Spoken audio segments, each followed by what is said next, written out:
Okay, so I'm tracing the social welfare of children living in poverty in the United States. From the colonial period to the Civil War, the ideological assumption about poverty was it was because of laziness or idleness or sometimes genetic inferiority. There was the deserved poor and the undeserved poor. Luckily for children, they often fell in the deserved poor category and were seen as people that needed to be saved from their impoverished state. And this theme would continue for the next couple hundred years. Mothers and children were seen as a responsibility of their communities. People took them in. There was no outside federal help. As part of the Puritan work ethic, children were put to work in apprenticeships and indentured servants to learn a skill, to raise their professional status. And this wasn't really looked down upon in the 17th and 18th centuries. A lot of affluent families also sent their kids to be apprentices as well. Eventually, however, the integrity of these apprenticeships began to decline. And at the same time, pauperism was moving from a character flaw to an almost contagious disease that children needed to be saved from. The ideological perspective at the time was that the only way to save a child from poverty was to remove them from their environment. And this was particularly true of poor Native American and immigrant children who needed to be removed from their families in order to assimilate.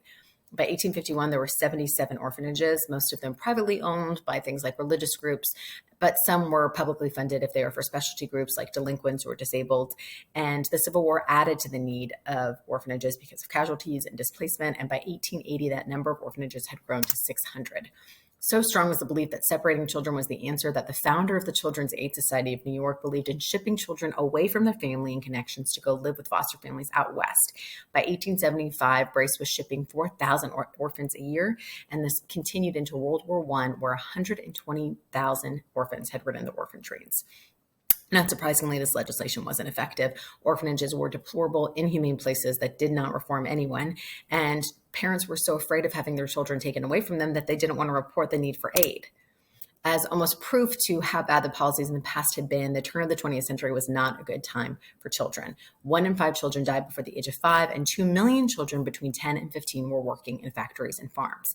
Orphanages were being exposed for their inhumane living conditions, which gained attention to reformers, and an ideological shift came back that children should be with their families. So aid should be given to families to keep them intact.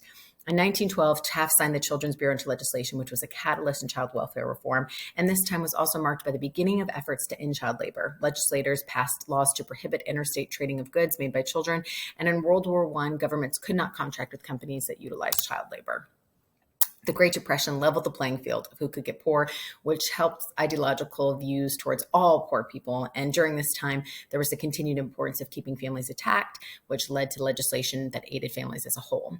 One of the most impactful pieces of legislation was the Social Security Act. Though originally intended to serve disabled or retired adults, later provisions under Title IV allowed the Children's Bureau to make matching grants to state welfare agencies to support children under 16 who had lost one or more of their parents. Title IV also led to the Aid of Dependent Children, which we now know as TANF, which gave aid to poor families, again, to try to keep them intact. The Great Depression's high level of unemployment did have one positive consequence, which was the end of child labor. Legislators were working to make sure adults got jobs, not children. The passing of the Fair Standards Labor Act in 1938 ended child labor, and this created a shift in which there was more pressure for federal funding on public education. By the end of the Great Depression, children were seen less as a commodity or less as a financial member of their family and more as the future of America. They needed to be taught American values to keep American values intact.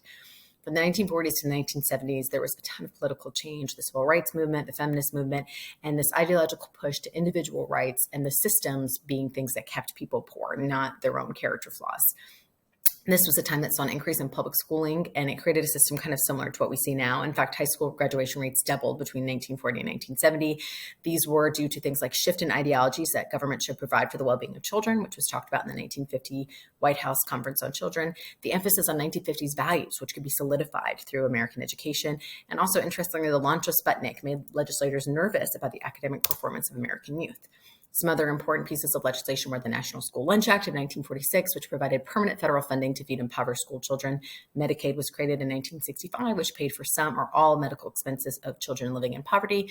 The Food Stamps Act disproportionately represented children. Half the participants were under 17, and 4/5 of everything went to families with children. And Head Start was created in 1965 to provide early childhood education, but also child wellness. By the end of the 21st century, the program had aided over 21 million children under the poverty level, so it was effective in that sense. Where we are now. WIC was created in 1972. This program provided food vouchers and nutrition programs for pregnant mothers and children up to the age of 5. By 2007, 8 million Americans were served every month by this program, so it was reaching a lot of poor children. The Child Abuse Prevention and Treatment Act of 1974 was the first major federal legislation that addressed child abuse or neglect. It did things like create mandatory reporting laws in exchange for federal funding. But an unintended consequence of this poverty was that more children were being removed from their homes, and that put more pressure on foster care agencies that were probably already feeling overwhelmed as it was. Legislators were starting to realize that there were more children being left in foster families for longer, so the Adoption Assistance and Child Welfare Act of 1980 was created, and it marked the first major federal intervention of the foster care system and required courts to review welfare cases on a regular basis and ask states to create reasonable efforts to reunite families. As an addition to this, the Family Preservation and Family Support Services Program came in 1983, realizing that there was still an increase in the number of children in foster care. So they wanted to address these issues by providing funding to try to prevent child abuse and neglect, while also providing aid to keep families intact.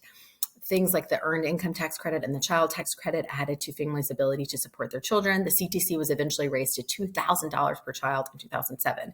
And findings have shown that with the use of food stamps, lunch programs, tax credit, and other government aid, the government can provide a proper safety net to children in poverty during hard economic times like the Great Recession. That being said, we are still far from where we need to be. This graph shows how the United States compares to other countries, and the number of child poverty rates. I mean, we're pretty close to the top. Current state of affairs. So ideologically, legislators are still pushing to keep families in a nuclear family with their own family or with relatives, and not be taken out of their environment. Despite these efforts, despite all the legislation, the United States still has a dismal record of children living in poverty. In 2004, there were 18% of all children were living under the poverty level. And in comparison to other developed countries around the world, the United States is the highest, 5 times higher than Norway, Sweden, Finland, twice that of Spain, 50% higher than that in Italy, Ireland, or the UK.